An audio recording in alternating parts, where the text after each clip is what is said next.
నిర్మాణానికి పూర్తి స్థాయిలో నా సహకారాన్ని దానికి అందిస్తాను. మనం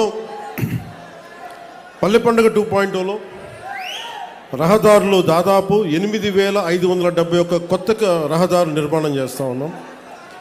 5,838 కోట్లతోటి 8,571 కిలోమీటర్లని కొత్త రహదారుల నిర్మాణం.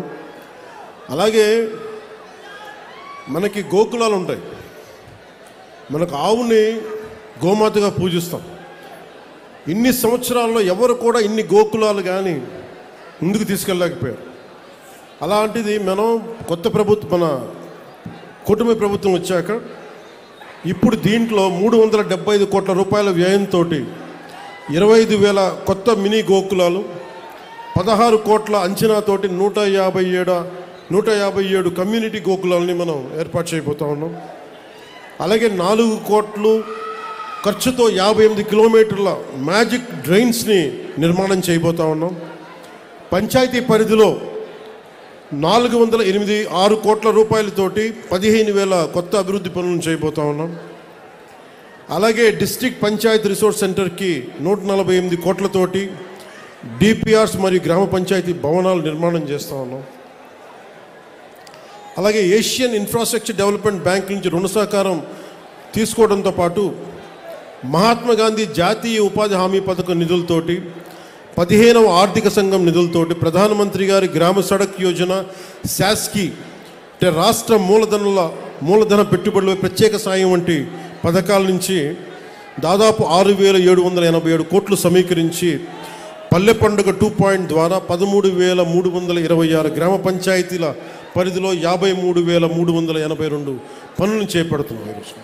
సో దానికి మీరందరూ ప్రత్యేక అతిథులుగా వచ్చినందుకు, అది మన రాజోల్లో దీని ప్రారంభోత్సవం చేసినందుకు మీ అందరికీ మనస్ఫూర్తిగా మీకు ధన్యవాదాలు తెలుపుకుంటా ఉన్నాను.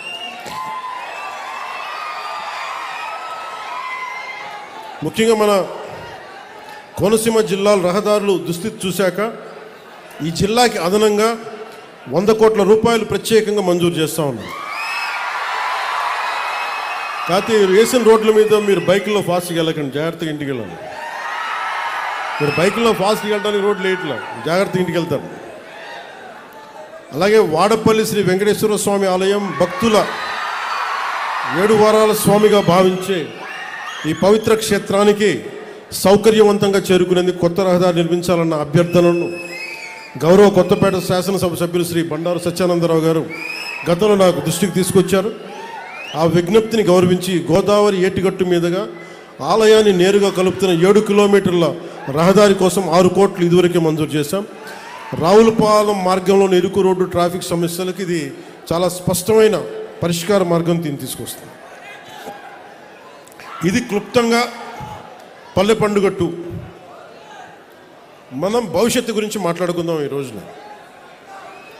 కోనసీమ ఇది కేరళ లాంటి స్థాయి ఉన్న పర్యాటక శక్తి సత్తా ఉన్న ప్రాంతం ఇది కోనసీమ. ఇందాక రైతాంగంతో మాట్లాడతా, కొబ్బరి రైతాంగంతో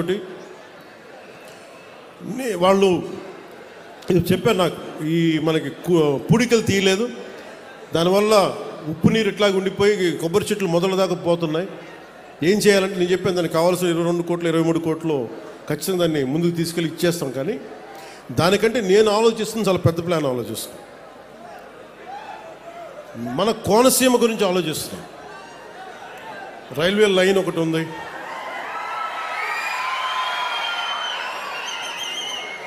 గత ప్రభుత్వానికి అండగా ఉండే పత్రికలు కొన్ని మీరేం చేశారని మాట్లాడుతూ ఉంటారు.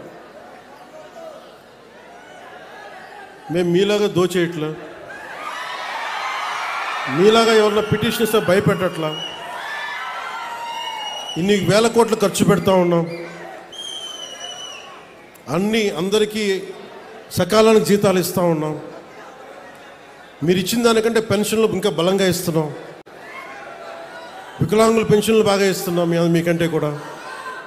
వీటన్నిటి మధ్యలో ఛాలెంజ్ ఏంటంటే వీళ్ళు ఏది కూడా మీ దృష్టిలో పెట్టుకోవాల్సింది ముఖ్యంగా యువత. ఎందుకంటే నేను 14లో 9లో మాట్లాడినప్పుడు చాలామందికి నేను మాట్లాడుతున్న ఎంతవరకు వాస్తవ రూపం దాలుస్తుంది. నేను పడికట్టు పదాలతో మాట్లాడే రాజకీయ నాయకుడు నేను కాదు, నాకు తెలియదు అవన్నీ. నేను ప్రేమగా మాట్లాడతాను, గుండెల్లోంచి మాట్లాడతాను. నాకు 2 మాటలు నాకు తెలియదు. గొడవ పెట్టుకున్నా ప్రేమించినా ఒకటిలాగా ఉంటుంది.